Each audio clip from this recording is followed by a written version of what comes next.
Sir, step back. She'll bite. The security guard's voice cracked like a whip through the marble lobby. Lucas Hale froze mid-mop, instinctively clutching the handle like a shield.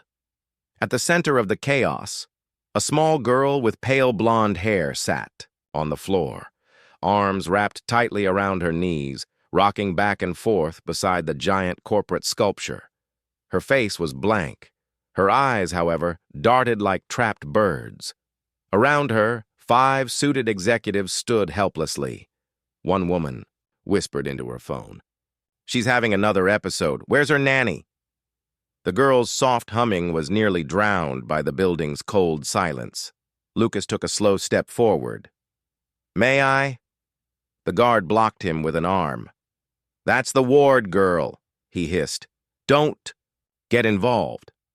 The last guy who tried fired on the spot. But Lucas wasn't listening. He wasn't looking at the suits or the security camera blinking red overhead. He was watching her, the way her fingers tapped the floor in a rhythm only she seemed to hear, the way her breathing quickened with every footstep that came too close. "I'm not going to talk to her," Lucas said, voice calm. "I'm just going to sit." And he did. Right there on the cold marble floor, 5 FT away from her, still in his janitor's uniform and worn-out boots. He reached into his work cart and pulled out a small plastic bottle of dish soap. Then, wordlessly, he dipped his fingers in water from his mop bucket and began to blow bubbles. 1, 2, 3. The girl stilled. Her rocking slowed. Her humming softened. She watched, transfixed as iridescent bubbles floated into the air, some popping, some drifting lazily upward like secrets refusing to land. Lucas didn't look at her. He didn't ask questions. He just kept blowing bubbles. From the mezzanine above, a woman stood in tailored heels and a slate-gray coat that cost more than Lucas's monthly rent. Her blonde hair was wound into a tight bun. Her arms were crossed, but her eyes, icy and calculating, were fixed on the scene below. Malene Ward, billionaire CEO of Wardcore Biotech, had commanded rooms full of world leaders and crushed hostile takeovers before her second cup of coffee. But now, watching a janitor calm her daughter with soap bubbles, she could barely breathe. Eva, her daughter, her mystery, her burden, and the janitor, what was his name? Hale. She took the elevator down. When the doors slid open, she stepped into the lobby like a queen surveying a battlefield. "Mr. Hale," she said crisply. Lucas stood slowly. "Ma'am, I'd like to speak with you upstairs now."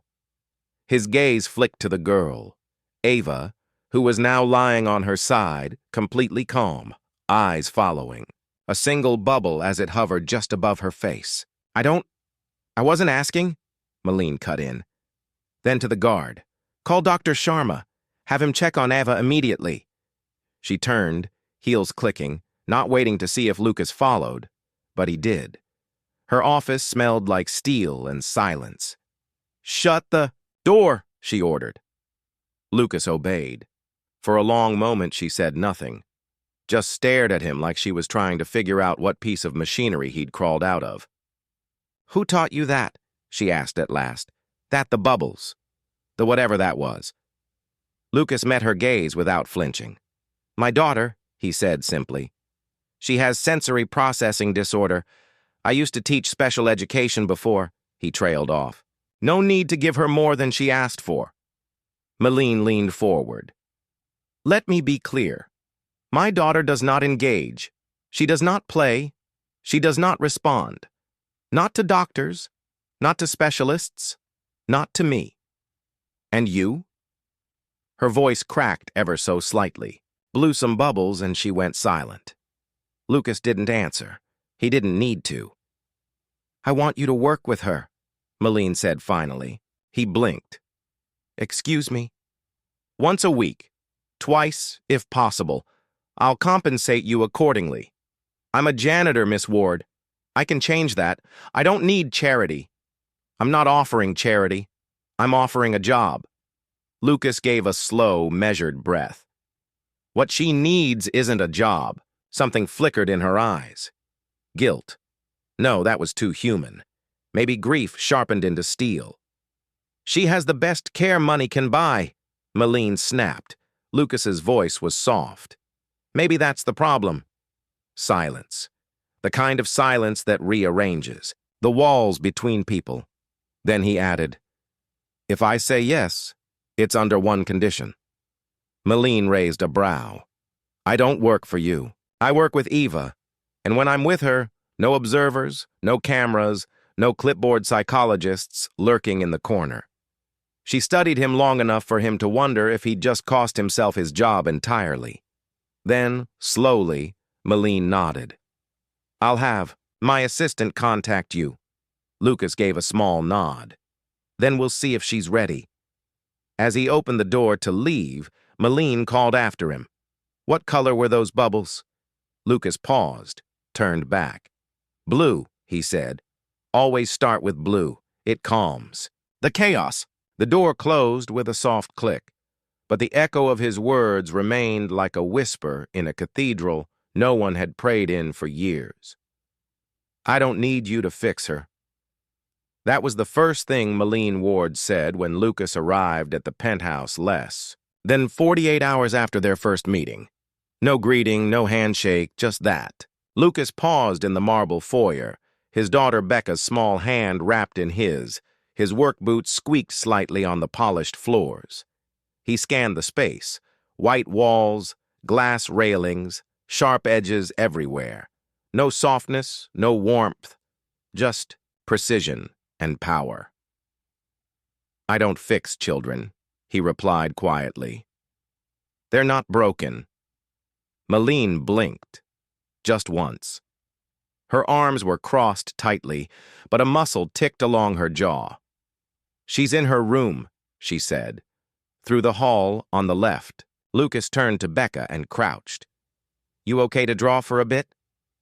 Becca nodded, pulling a crayon roll from her backpack. "Is she the quiet girl?" Lucas smiled.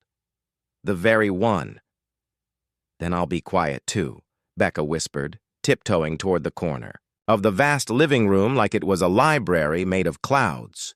Malene watched the exchange, an unreadable expression on her face. "She's obedient." "She's kind," Lucas corrected. He walked down the hall without waiting for permission. The door to Ava's room was ajar. He knocked gently before pushing it open. It was a palace. Tall windows, white curtains, toys lined up with military precision. And there, curled in the corner like a question mark, was Ava, her blonde head pressed against the window pane, watching the city like it might vanish if she blinked. Lucas didn't speak. He sat down slowly, about 10 feet away, pulled a small notepad from his jacket, and began to draw. 5 lines, a circle, some stars. Ava didn't turn. After 3 minutes, he held the sketch up slightly, then set it down beside him and waited. Nothing. Just the sound of a clock ticking too loudly for such a rich home. Then a shift. Eva rose without a word, crossed the room in slow, bird-like steps, picked up the paper, and sat right next to him. Malene, watching silently through the cracked door, covered her mouth with her hand. She hadn't seen Ava willingly sit beside anyone in nearly a year. Lucas didn't look at the child. He began a new sketch, this time a bubble floating above a girl's head. Ava reached for a crayon. Not a word was spoken, not a command given, and yet something sacred was unfolding, wordless, weightless, and impossible to interrupt. 15 minutes later, Lucas emerged from the room. Malene was waiting with crossed arms, but her face had softened. "She drew with you," she said, as if needing to hear herself say it. "She started the conversation," Lucas replied. Malene's brow furrowed. She didn't say a word. "Talking and communicating," Lucas said gently, "aren't always the same thing." She didn't answer. Instead, she turned and walked into the kitchen. "Would you like something to drink?" "Water's fine." She poured it herself. Not through a machine, not with a butler. Just her crystal glass, steady hands. I don't know how to reach her, she said, sliding the water across the counter. Lucas didn't pick it up. Have you tried letting her reach you? Malene stiffened. I've done everything a mother can do. Therapy, nutrition, sleep specialists, speech pathologists. I flew in a behavioral therapist from Sweden who charges $30,000 a week. Lucas finally picked up the water and took a sip. Sounds like you've hired a lot of people to talk to her, he said. But who listens? I listen, she snapped. I rearranged my entire life for her. Did you rearrange your heart? The silence that followed wasn't hostile. It was hollow, like the echo of a question she hadn't wanted to hear. She was 2 when she stopped talking. Malene whispered. One day she was babbling, saying colors, giggling at birds. The next, nothing, not even eye contact. Lucas leaned on the counter. What happened? Her eyes flickered. A medical reaction. Vaccine schedule. A high fever. The doctor said it was coincidence, not causation. But I kept asking. Was it my fault? Did I miss something? Lucas nodded. Parents always do, even when it's not theirs to carry. Becca wandered in holding up her drawing, a picture of 3 people, her dad, and a girl with big eyes. I made this for her, she said, but only if she wants it. Malene looked down, surprised by the grace in the little girl's voice. Would it be all right if Eva joined us for dinner sometime? Lucas asked. Dinner? Malene's tone sharpened. In a public place? No. Here, Lucas said. Safe, familiar. If she sees Becca eating, she may feel invited. I'm not hosting playdates, she replied tightly. Lucas didn't flinch. I'm not asking for a playdate date.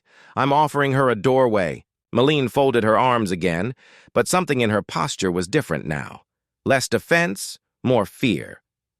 I'm afraid of doing it wrong, she admitted, almost inaudibly. I don't know how to be the kind of mother she needs. Lucas set his glass down. Then it's a good thing she doesn't need perfection. She just needs you to stop trying so hard to be a CEO around her. That line hung in the air like a dropped crown. Lucas turned toward the door.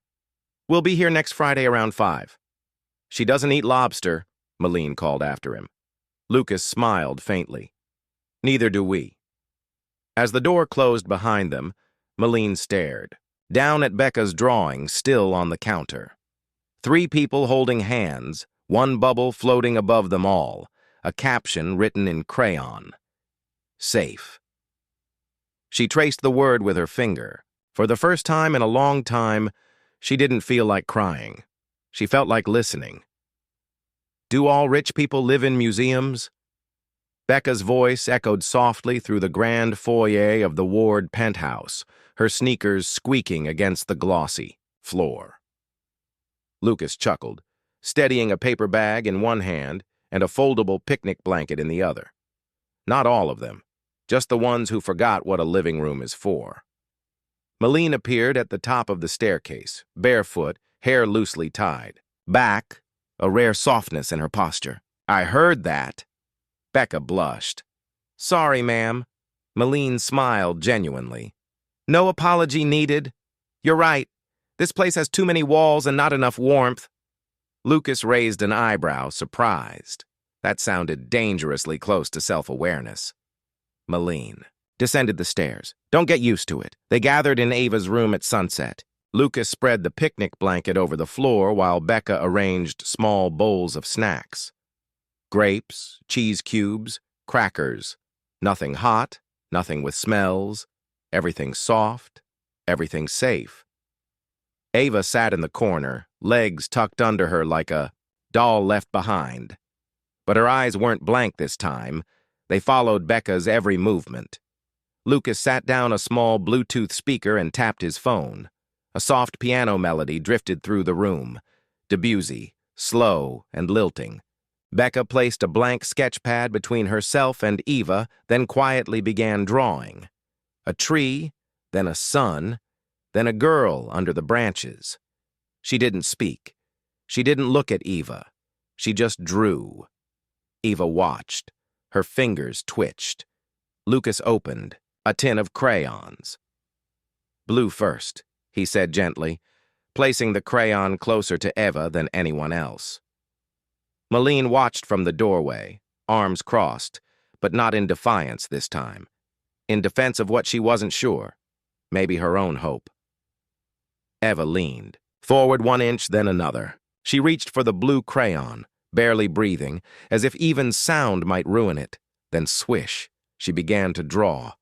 No one said a word, not even Becca, just the faint rhythm of wax on paper, the soft breathing of a girl rediscovering her voice, through color.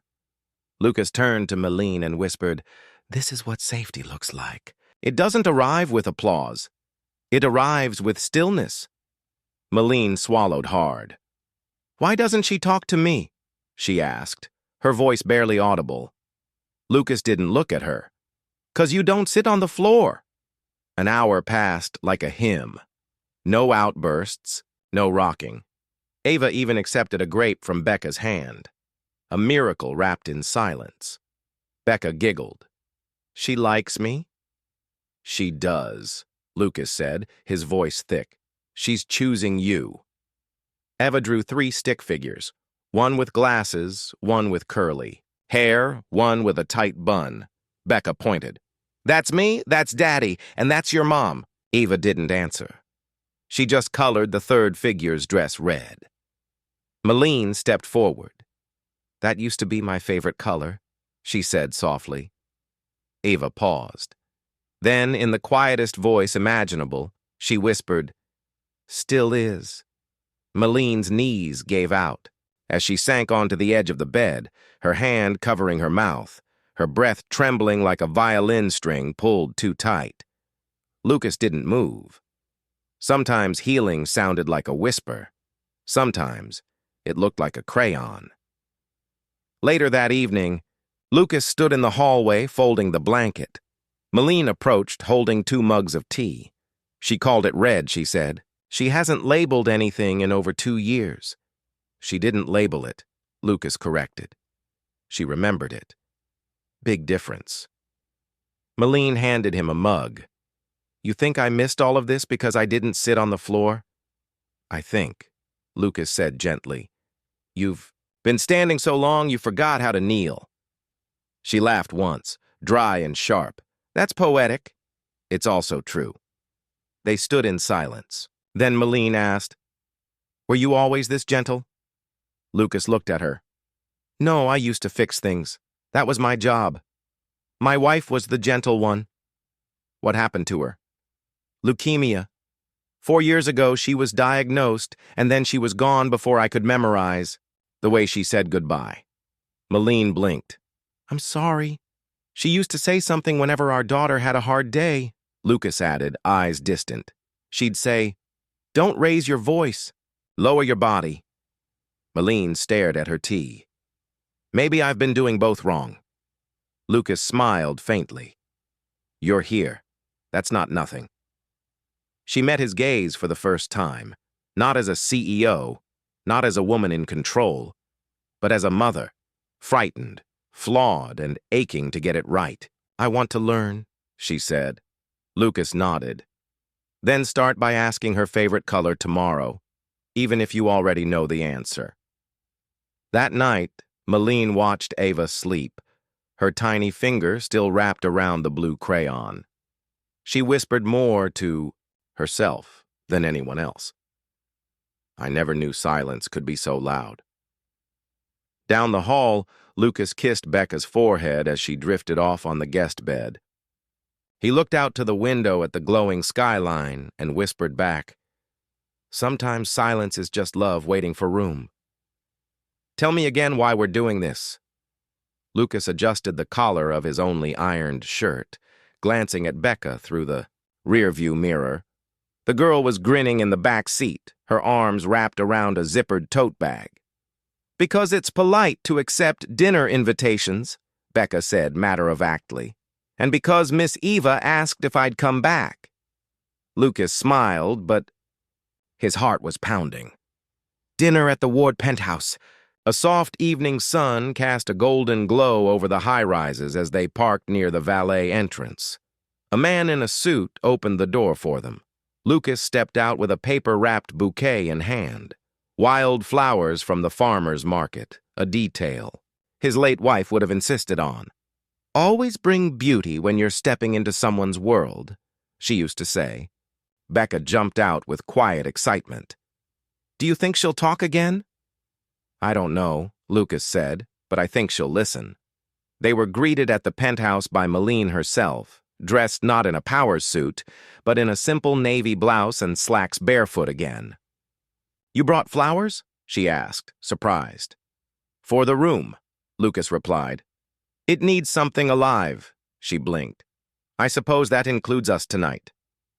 The dining room, once a cold expanse of marble and crystal, had been subtly rearranged. A round table had replaced the long executive-style one. The overhead lighting had been dimmed. A single candle flickered gently. Ava sat at the table already, her hands folded, a crayon tucked between two fingers like a comfort object. Becca slid into the seat beside her and whispered, "I brought something." From her tote, she pulled out a small hand-drawn menu with cartoon foods, smiling grapes, dancing toast, a macaroni sun. Ava's lips curved upward. Malene watched the exchange like she was witnessing a magic trick. Dinner was served. Simple, soft foods, no sauces, no steam. Ava's plate matched Becca's. And Lucas noticed something else, too. The absence of Malene's phone. "Tonight," she said, noticing his glance, "I'm only reachable in one language." Lucas chuckled. "That's progress." For the first few minutes, silence ruled the table. Then Becca asked, "Ava, do you want a color after dinner?" Ava looked at her plate. Becca waited. Va reached out, picked up a soft piece of baked sweet potato and placed it in her mouth. Lucas froze. His heart stilled. Becca smiled like it was the most normal thing in the world. "Yay! Twinsies!" Malene exhaled a breath she hadn't realized she was holding. Her hand trembled slightly as she reached for her glass. Lucas leaned closer and whispered, "She didn't eat this morning, did she?" Malene shook her head. "Or yesterday?" "She's choosing this," he said. "This moment, this company, this stillness." Malene's eyes welled. "Why do I feel like I've missed every step that mattered?" Lucas didn't answer. Instead, he said, "Let her lead." The girls finished their food slowly. Ava hummed once, one note almost like punctuation to the moment. Then she reached over and touched Becca's hand. Malene gasped, not loudly, but sharply, enough for Ava to flinch. Lucas held up a palm. "It's okay. It's okay." Ava looked at her mother, then at Lucas. Then she said, "Clear, quiet, and beautiful. Blue." Malene dropped her fork. Lucas swallowed hard. "She remembers the bubbles." Ava nodded once. Becca whispered, "She speaks in colors. That's how she feels safe." Malene's lips parted. Her voice broke. "I used to paint before I started the company. Watercolors. My studio was painted blue." Ava didn't forget. Lucas said gently, "You did." Later, the girls played in the adjoining room. Ava gently stacking blocks, while Becca narrated imaginary stories about bubble kingdoms and cloud princesses. Lucas stood by the kitchen island washing dishes with sleeves rolled up. Malene joined him holding a towel drying silently. "I thought I had to buy her future," she said finally. "The right schools, the top doctors. I built her a fortress so nothing could touch her, but maybe I also built the walls too high for me to reach in." Lucas passed her a wet plate. "It's not too late." She dried it slowly. "She called you blue." He nodded. "That's a good thing. Blue is her comfort." Malene glanced at him. "What color am I to her, do you think?"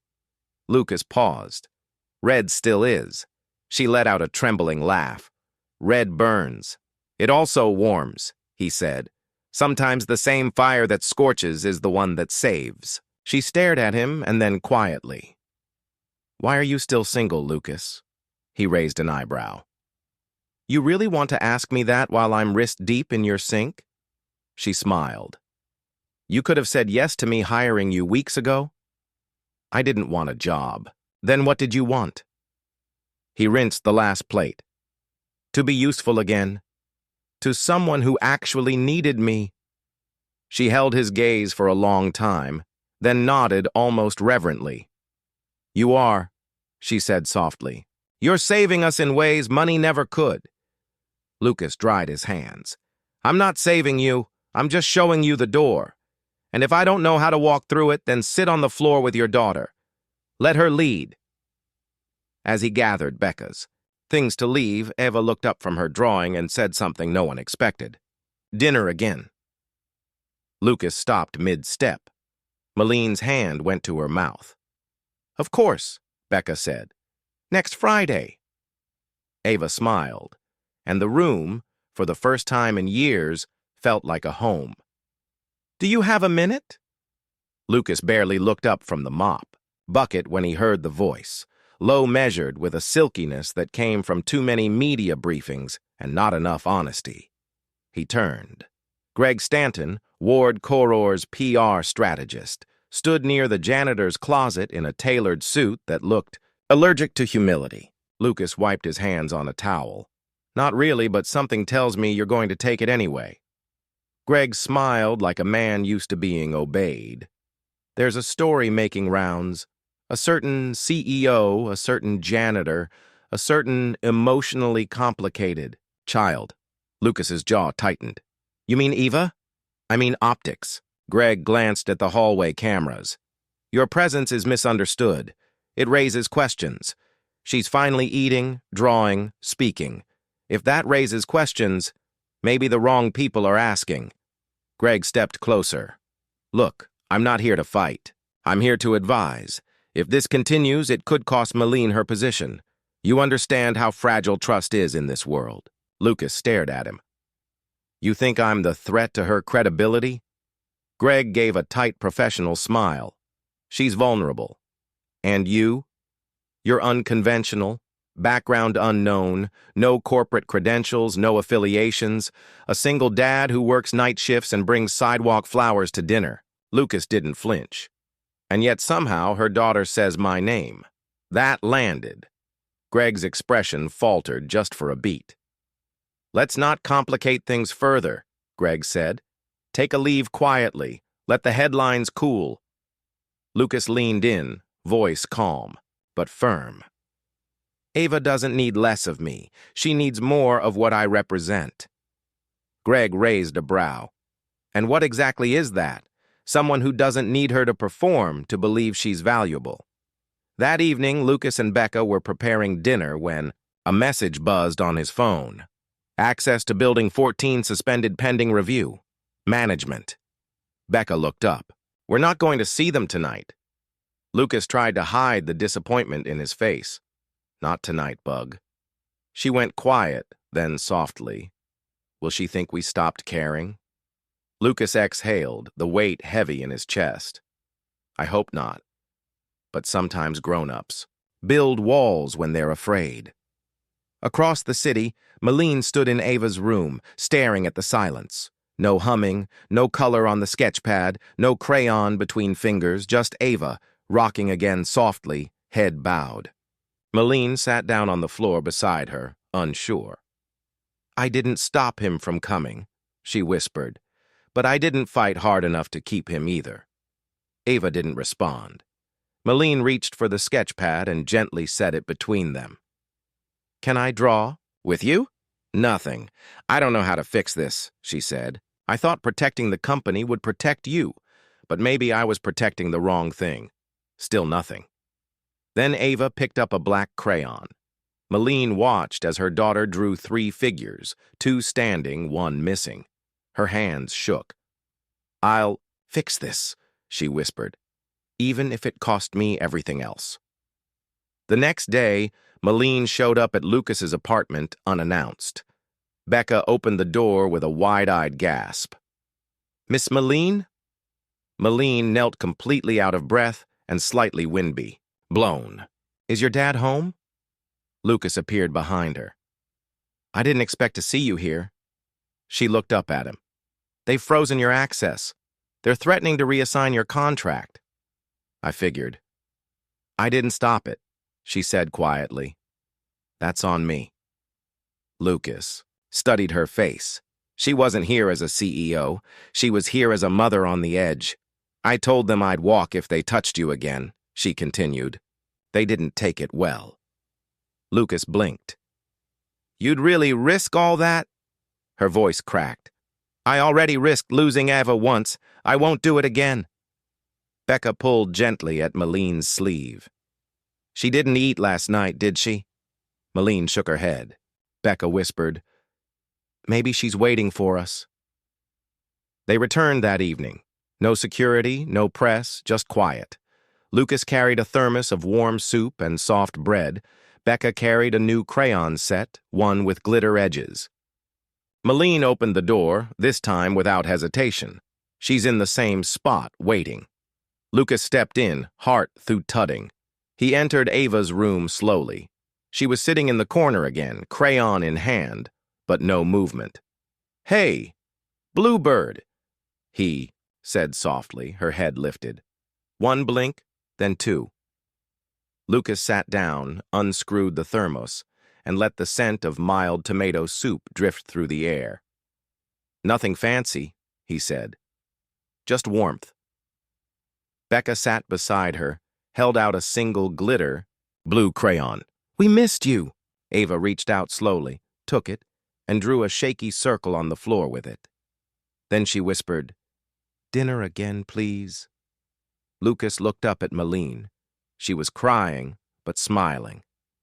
I'll never let them come between this again, she said. Lucas nodded. Then let's start building something stronger. Malene wiped her eyes. No more walls. No more walls, he said.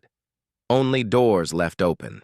The envelope was thick, cream-colored, and embossed with the gold seal of the Superior Court of New York. It sat like a warning flare on Malene's marble kitchen island, untouched, unopened, but radiating dread. Lucas glanced at it as he rinsed. Dishes. That the thing? Malene nodded once. Ava's father is filing for emergency custody. Lucas dried his hands slowly. After vanishing for 4 years, he says I've become unstable, that I'm exposing her to questionable figures and non-professionals. Her voice trembled. He means you. Lucas leaned back, arms crossed.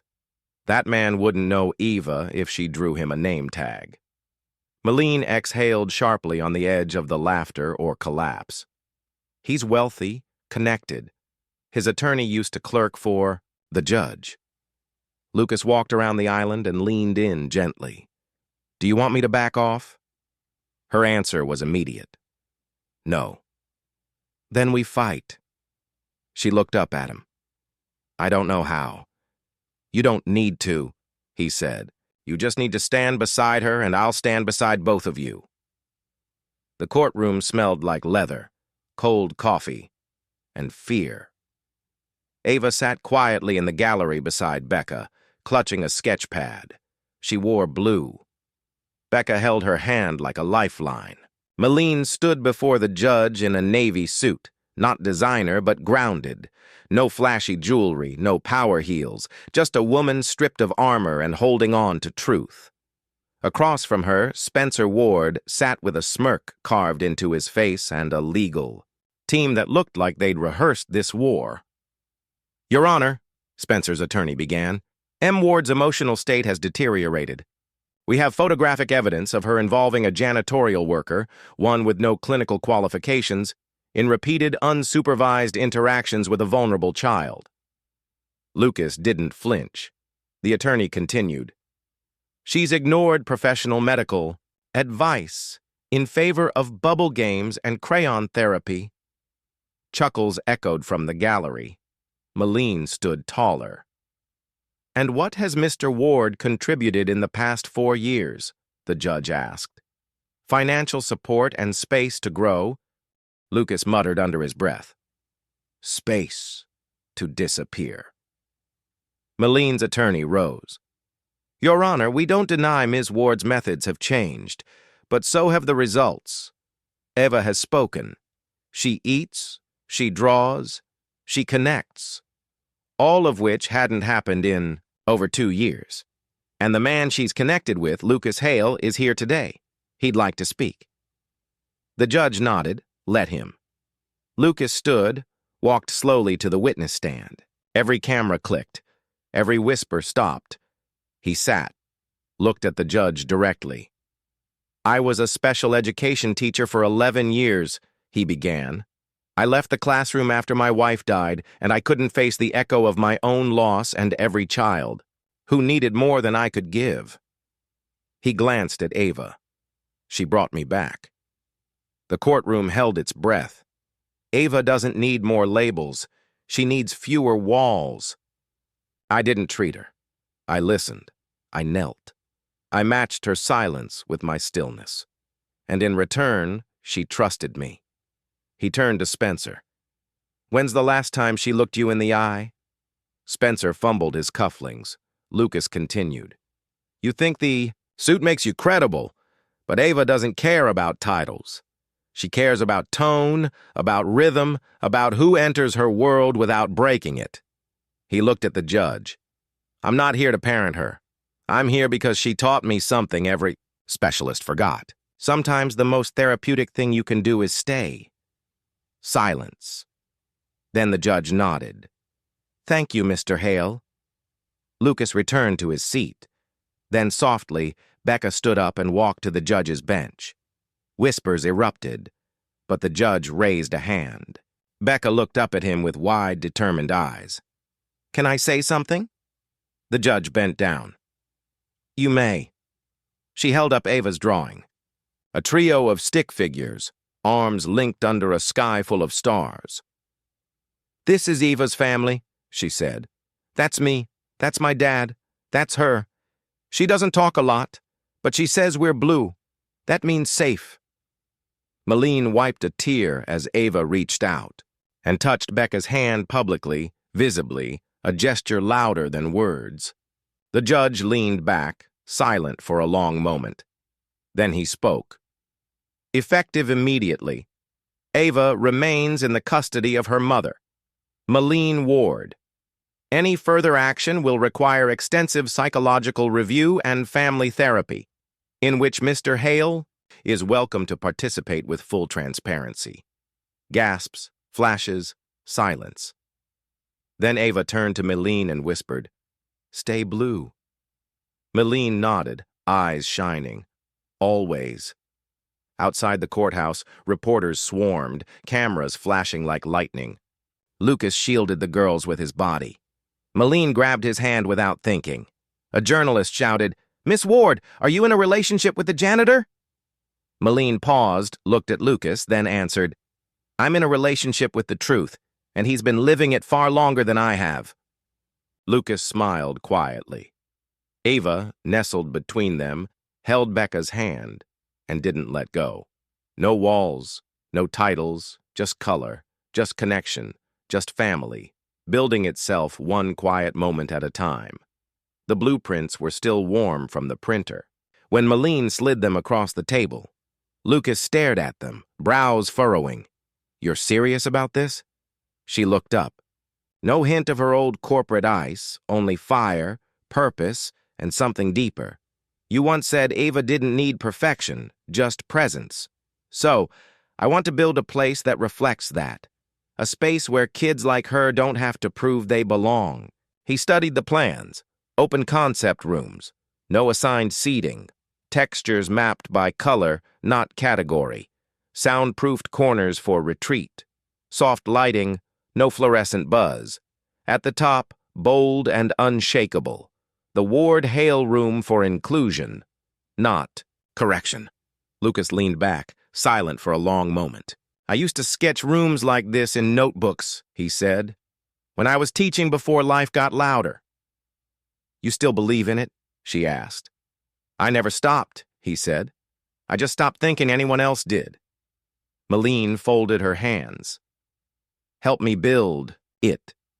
He hesitated. You're asking a janitor to design a therapy center, he said slowly. I'm asking a father who listens before he speaks, she replied. That's rarer than any degree on my payroll. He looked at her, something tender surfacing beneath, his caution. This room, he whispered, tapping the plans, won't just change children. It'll change their parents, their teachers. It might change people who didn't know they were broken.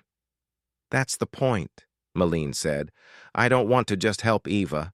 I want to redeem the silence I once filled with noise. Lucas nodded, then smiled. Then we build it, he said. Construction began in a quiet old building that used to be a storage space. Once forgotten, now filled with the sound of something new being born. Becca helped paint stars on the walls.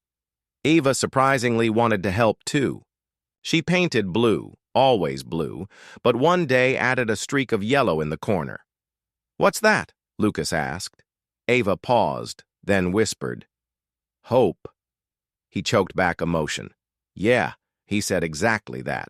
Malene started spending evenings on site wearing sneakers and carrying color swatches instead of spreadsheets. One afternoon, she sat with Lucas on a stack of unused carpet rolls, sweat on her brow, dust in her hair. I don't recognize myself anymore, she said. That's not a bad thing, Lucas replied. She looked at him. I used to think love was performance, straight A's, perfect posture, clean presentations. Then this little girl came into my life and said nothing, but taught me everything. Lucas nodded slowly.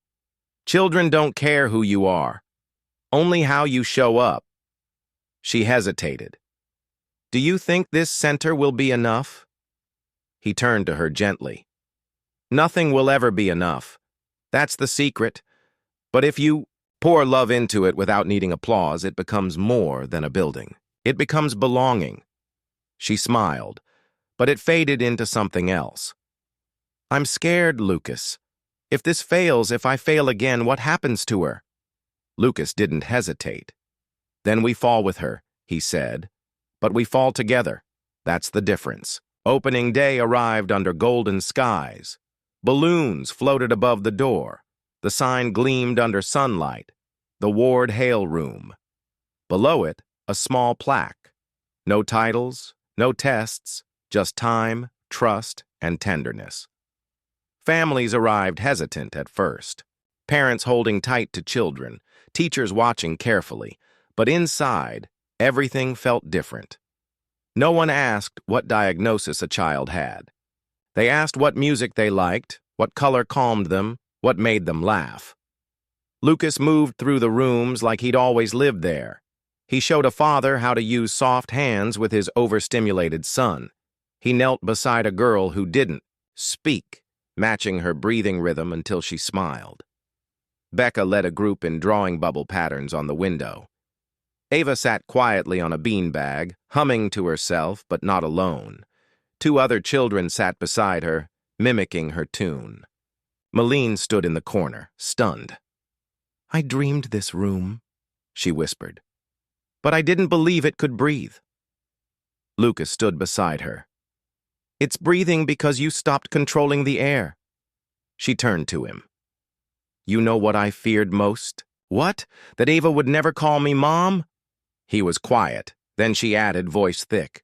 But lately, I'm starting to hope she never has to, because love like this, it speaks without labels. Lucas looked at her for a long moment. You've become the room, he said softly. Unlabeled, unafraid. She laughed quietly. You always say things that sound like they belong in a poem. He looked at her, maybe because life finally feels like one. That night, as they locked up, Malene lingered at the doorway. Lucas turned the key, then looked at her, lit by the glow of the new sign. Thank you, she said. For what? For helping me build a place where I could finally meet my own daughter. Lucas didn't speak.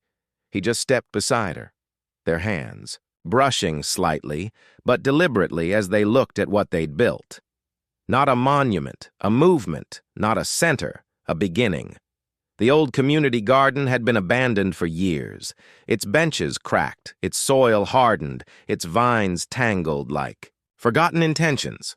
But today it was alive again. Lucas knelt in the earth, hands dirty, sweat trickling down his neck as he guided Ava's small fingers around a seedling. Becca was nearby, gently pressing soil around another sprout, and Malene, yes, Malene Ward, was wearing jeans and sneakers, her hair tied in a messy ponytail, holding a towel like she'd wielded it her whole life. This place was her dream, Lucas said quietly. Malene looked over. Your wife? He nodded. She used to say that kids with different needs grow best in wild places, places that didn't ask them to shrink. Malene looked around. You're bringing it back. I think, Lucas replied. It's bringing us back. Ava crouched beside a patch of blue bells, humming softly. She's been choosing blue more often, Malene noted. Lucas smiled. It's the color she paints safety with. Then Ava stood, walked to the mural wall they'd just finished repainting, picked up a brush, and without a word began painting a streak of yellow. Becca gasped. That's not her usual. Ava paused, glanced back at Malene, then kept painting. Yellow rays from a blue sun stretching across the wall like a dawn she was no longer afraid of. She's adding light, Lucas whispered. Malene's throat tightened. It's the first time she's chosen a warm color. Ava turned around, walked to her mother, held out the paintbrush, and spoke. You do one. Malene's hand trembled as she took it. Where? She asked gently. Ava pointed. Next to mine. Malene dipped the brush in a soft coral hue and made a single stroke beside her daughter's. Then, after a pause, she added another. Ava smiled, wide, real, and radiant. Lucas stepped back, watching them side by side. You've crossed over, he said softly. Malene turned. Crossed where? From trying to reach her world to letting her build one with you in it. She looked at him, a question in her eyes, but he just smiled and nodded toward Ava. She's the architect now. Later, as the sun dipped behind the horizon and cast the garden in amber light, the four of them sat on a worn bench. Cracked wood, peeling paint, but perfectly imperfect. Becca leaned into Lucas. Do you think this place will grow? I think, he said, brushing a leaf from her hair. It already is. Malene watched Ava collect small wildflowers and line them in color order. She used to do that with cereal, she said quietly. Sort it by shape, then by color, then cry if I moved one. She wasn't being difficult. Lucas said she was trying to bring order to a world that never asked her how it felt to live in it. Malene nodded slowly. I never asked either. But you're listening now. She looked at him. Lucas, when this all started, I saw you as a temporary fix. He raised an eyebrow. Thanks, she chuckled. I mean it. I thought you were a phase, a moment, a mistake I was too tired to correct. And now she looked toward Eva. Now I think you were the first right thing I didn't control. Lucas turned toward her fully. Why are you telling me this? Because something's changed, she said. Not just with Eva, with me. He didn't speak. She continued. Before you, I filled silence with noise, meetings, plans, metrics. I thought if I controlled enough, I could outmaneuver the loneliness. And now I don't want to maneuver anything anymore. Lucas looked at her for a long moment, the garden air holding them like a pause in a symphony. He spoke softly. There's a difference between building walls and planting roots. Malene nodded, tears forming. I think I'm ready to root. Ava walked, over holding a piece of paper, a drawing, 3 figures holding hands, One had curly hair, one wore glasses. One had a ponytail and a smile so big it nearly reached the paper's edge. Above them was a sky filled with blue and yellow stars. Lucas read the small captions scribbled at the bottom in shaky handwriting. Home is when we all fit in the same picture. Malene pressed the drawing to her chest. Lucas wrapped an arm gently around her. Becca leaned her head on Malene's shoulder, and Ava, quiet Ava, whispered something so soft it felt like music. Let's stay here forever. And in that moment, they all silently agreed. They already were. The photograph was blurry but damning. Malene Ward barefoot in a garden laughing. Next to her, Lucas smiling, shirt sleeves rolled, hand gently brushing hers. A child's painting hung behind them, messy and bright, and in bold, accusatory letters across the top of the tabloid. From boardroom to bubbles is Ward Coror's CEO falling. For her janitor, the article dropped at 7:42 a.m. By 8:03, it had gone viral. By 8:15, Lucas's phone buzzed with a message he didn't expect from Malene herself. Don't speak to the press. I'll handle this. But the look on her face when she arrived at the center said otherwise.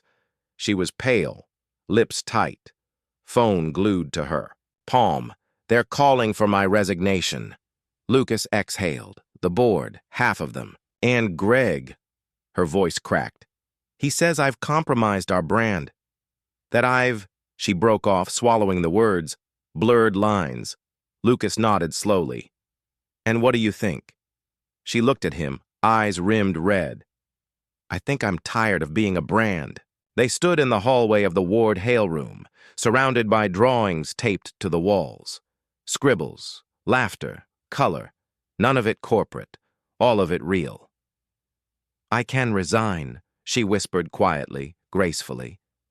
We protect the foundation. We protect you. Lucas's expression darkened.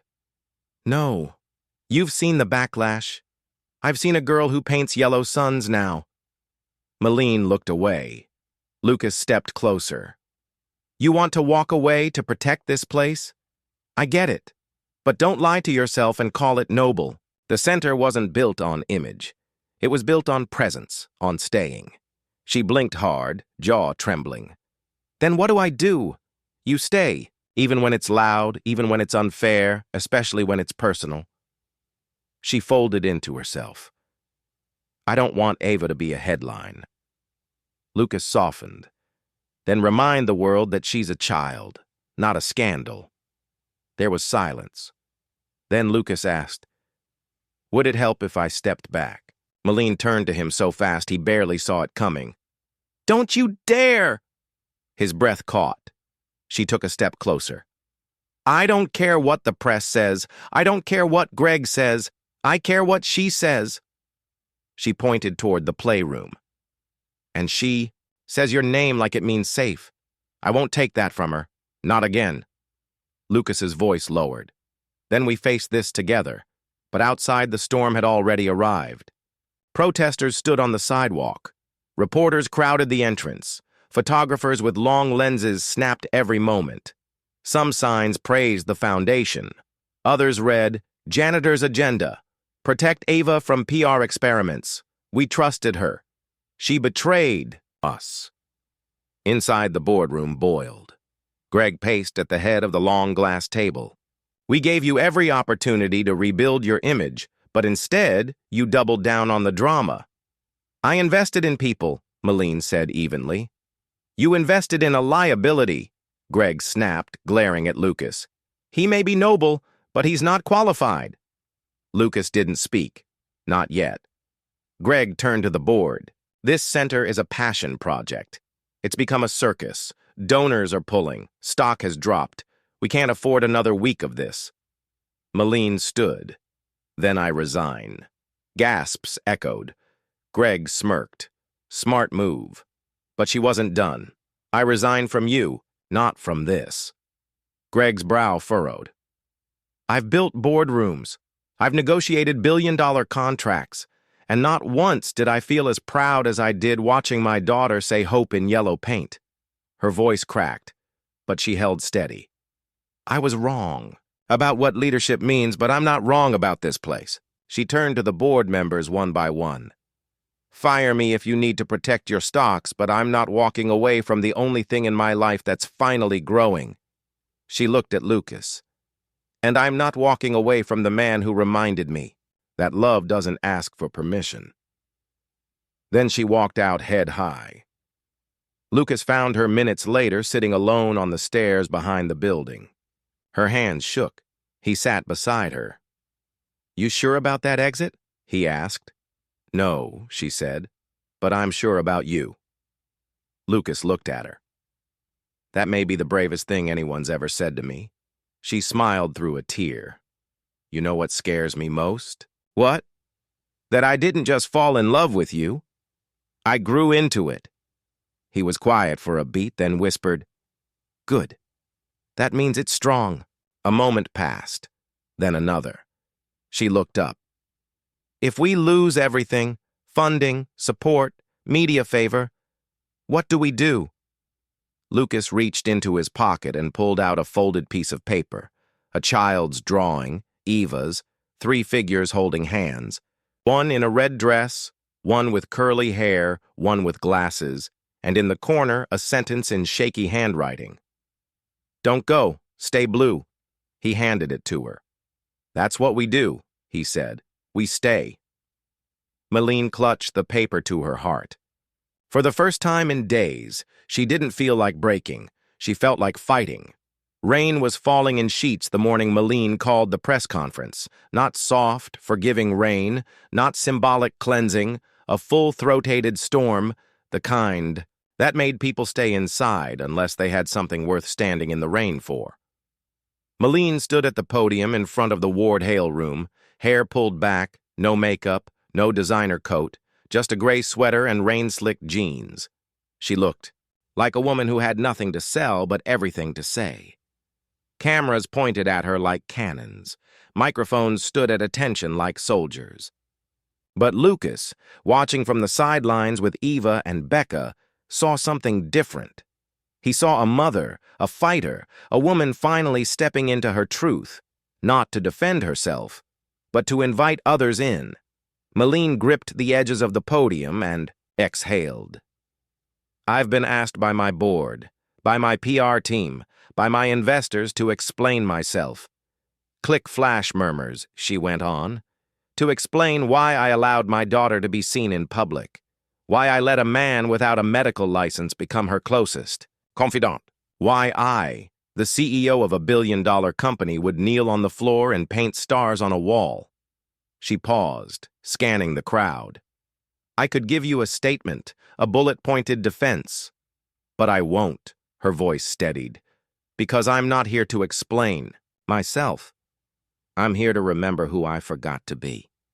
A hush fell. I forgot what it meant to slow down, to see my child, not as a patient or a problem, but as a person, brilliant, unique, worthy, and I forgot what love looks like when it doesn't need to be polished or perfect.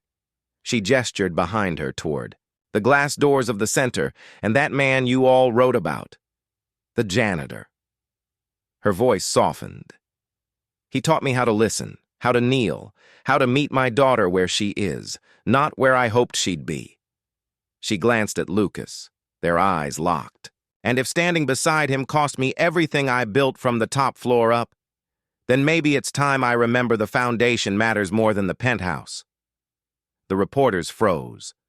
No one dared interrupt. Then Malene smiled faintly. My daughter, paints and colors.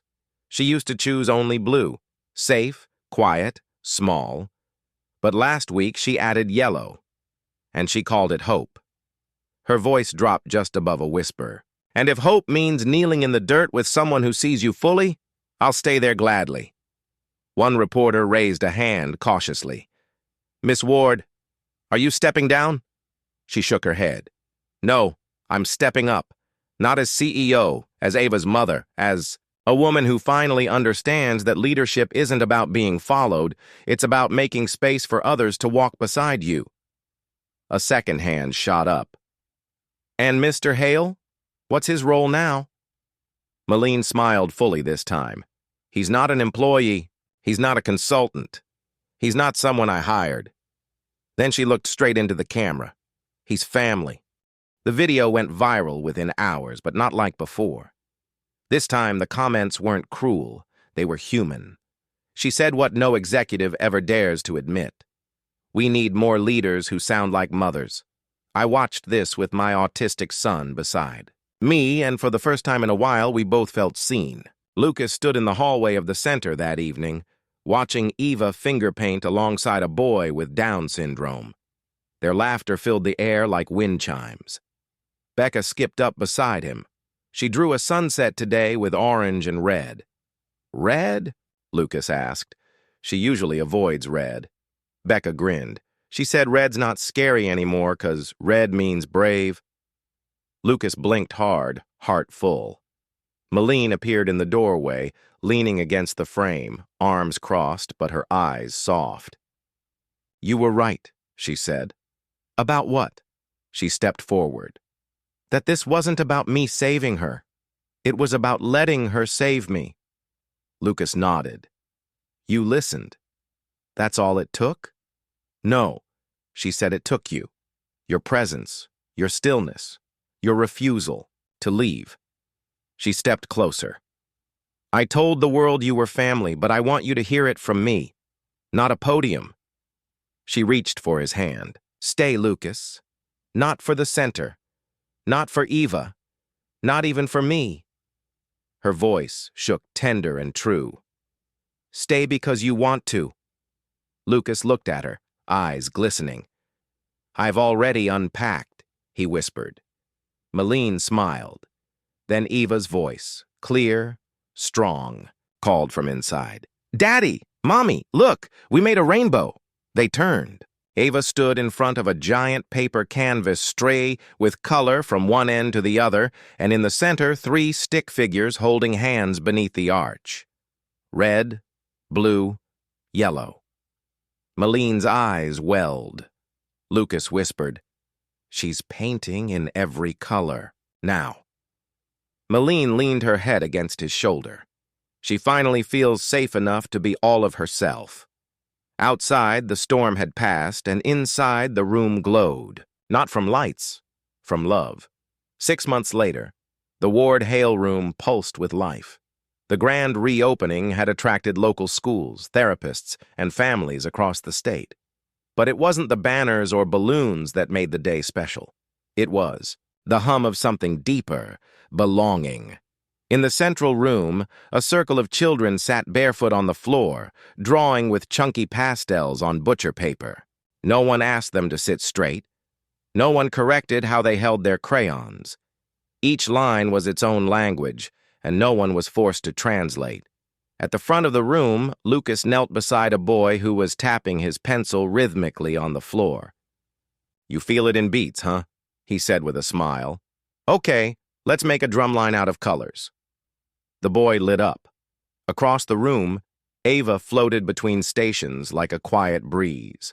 Her blue was still present on her shirt, her shoelaces. But so were the oranges, the lilacs, even deep reds, a rainbow stitched from courage. And she spoke, not constantly, but clearly. Today she was giving a tour to 3 new kids. She pointed to the reading nook, then to the textured wall filled with sensory panels. This one's like clouds, she whispered, letting them feel the soft cotton. Malene watched from the glass door, heart full. She turned as a news anchor approached, with a cameraman in tow. Miss Ward, ready for your interview? She smiled, but shook her head. No interviews today, but it's the grand reopening. I know, she said softly. That's why I want the focus to be on them, the kids, not me. She turned and walked back into the room where Lucas was showing Becca and Eva how to fold paper stars. I think you just stunned the press, Lucas whispered as she approached. I'm learning to let silence speak, Malene replied. Thanks to both of you, Becca grinned. She used to talk in PowerPoints. Now she talks in hugs. Lucas chuckled. Growth. Then he looked at Eva, who had just finished folding her star. She handed it to him and said simply, For Blue. Lucas blinked back tears. I'll keep it forever. Becca chimed in. I made one too, but mine's for Yellow for hope. Malene took a breath, knelt down, and folded her own. She handed it to Ava.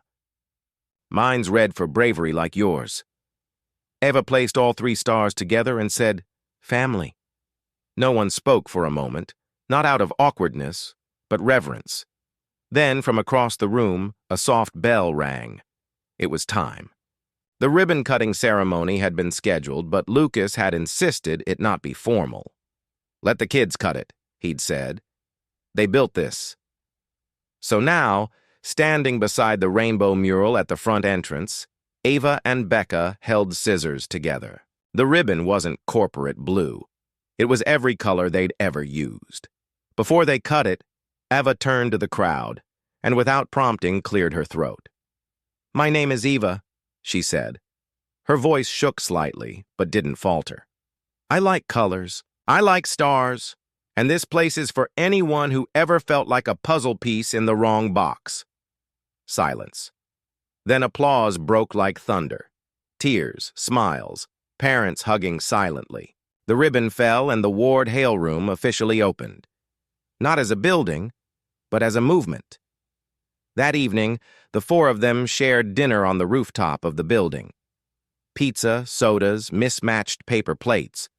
The city lights twinkled like confetti below them. Becca chewed thoughtfully. Do you think we'll always live near here? Lucas glanced at Malene. She nodded. I think we'll always belong here. Ava leaned her head on Lucas's arm. Home, she whispered. Lucas kissed the top of her head. That's right. Malene looked at the 3 of them. The wind picked up gently, blowing. A folded paper star across the rooftop.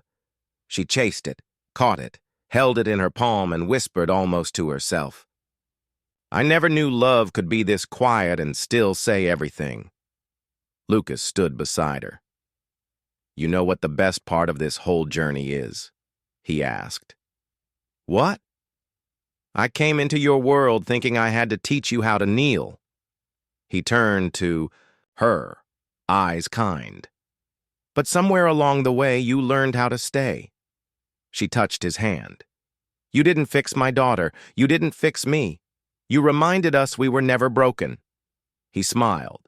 You just needed a place without labels and people who refused to leave.